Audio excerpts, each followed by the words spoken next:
Hello বন্ধুরা, আসসালামু আলাইকুম। Welcome to my YouTube channel electronics plus internet. তো আশা করি সকলেই ভালো আছেন। সো আমি ভালো আছি। বেসিক্যালি আমার সামনে যে একটা জালি ফ্যান দেখতে পারতেছেন, এইটার পাখা ভাঙ্গা গেছিলো, এই পাখাটা লাগাইছি। তারপর হচ্ছে এটার ভিতরে যে বুশ আছে, ভিতরে মোটরটার ভিতরে দুই পাশে দুইটা বুশ থাকে, নিচে আর উপরে, সেই বুশ দুইটা নষ্ট হয়ে গেছিলো, সেই বুশ দুইটা লাগাইছি। তারপর হচ্ছে এটার যে লুপ তার আছে, কয়েল থেকে যে 4টা লুপ তার বের হয়েছে, সেই তারটাও আপনার পুড়ে গেছিলো, সেটাও আমি কাজ করে দিচ্ছি। এখন দেখেন, এইখান থেকে আমার সর্বনিম্ন হইলেও 400 টাকা বিল নেওয়া লাগে। এই গ্রাহকরে যদি বলি, এই কাস্টমারকে যদি বলি ভাই এখানে 400 টাকা বিল দিবেন, 450 টাকা চাইলে 400 টাকা দিবে, এটা স্বাভাবিক। এই 400 টাকা যদি বিল নেই, এই গ্রাহক তো হার্ট অ্যাটাক করবে। তাছাড়া তো উপায় নাই। বর্তমান সময়ে এগুলো একটা ফ্যান পাওয়া যায় 850 টাকায়, 850 টাকায় কিংবা 800 টাকায়। তবে এইটা না। এখন কেন বললাম এইটা না, এইটার মধ্যে যে মোটরটা আছে সেইটাই বর্তমানে পাইকারি মূল্য আমাদের 1050 টাকার মতো। 1050 টাকার মতো যদি এটার পাইকারি মূল্য হয়, তাহলে এই ফ্যানটার দাম কত হবে? এই ফ্যানটার দাম না হইলেও এখন যেহেতু তামার মোটর, তো কমপক্ষে এখন 1200 থেকে 1300 টাকা হবে।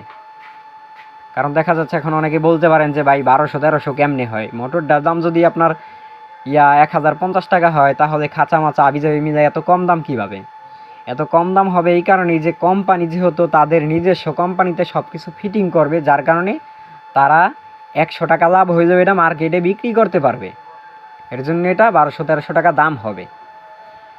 তারপরও শিওর না, 1400 টাকাও হতে পারে। কিন্তু এখন দেখেন, হয়তো আমি যদি এই 1400 টাকার কথা ভাইটার কাছ থেকে 500 টাকা বিল নিতে যাই, তাহলে হইব কি আমার 200 টাকার মতো, 200-250 টাকা মজুরি থাকবো। কিন্তু সেটা তো সম্ভব না। কারণ এটার 1400 টাকা যতই দাম হোক, 1200 টাকা যতই দাম হোক, ফ্যান তো ভাই ছোটো, ফ্যান তো বড় না। মানে বিষয়টা বুঝতে পারছেন তো? চোখের দেখায় ছোট জিনিসটা অনেকটাই ছোট, কিন্তু আসলে এটার কাজের বেলায় যে এটা কী জিনিস, সেইটা আমি টেকনিশিয়ান, এটা খুলছি, খুঁজে দেখছি, আমি বুঝতে পারতেছি, কিন্তু এই কাস্টমারকে তো আমি বুঝাইতে পারবো না। যাই হোক, দুঃখের বিষয়, কিছু করার নাই। এখানে দেখা যাচ্ছে আমার কাজকর্ম কইরা 100-150 টাকা থাকবে। যাই হোক, এটাই অনেক কিছু। 100 টাকা থাকলে এর থেকে আর বেশি কিছু বলার নাই, বেশি কিছু চাহিদাও নাই। কারণ এই 100 টাকা তো এমনিতে হাওয়াতে ভাইসা আসে না। এই টাকাটা ইনকাম করতে একজন লোকের অনেক কষ্ট হয়, অনেক পরিশ্রম হয়। কমেন্টের মাধ্যমে জানাবেন এখান থেকে আমি 400 টাকা বিল নিতে চাইতাছি, সেটা কেমন হবে। তো সকলেই ভালো থাকবেন, সুস্থ থাকবেন। দেখা হচ্ছে নেক্সট কোনো ভিডিওতে। আসসালামু আলাইকুম।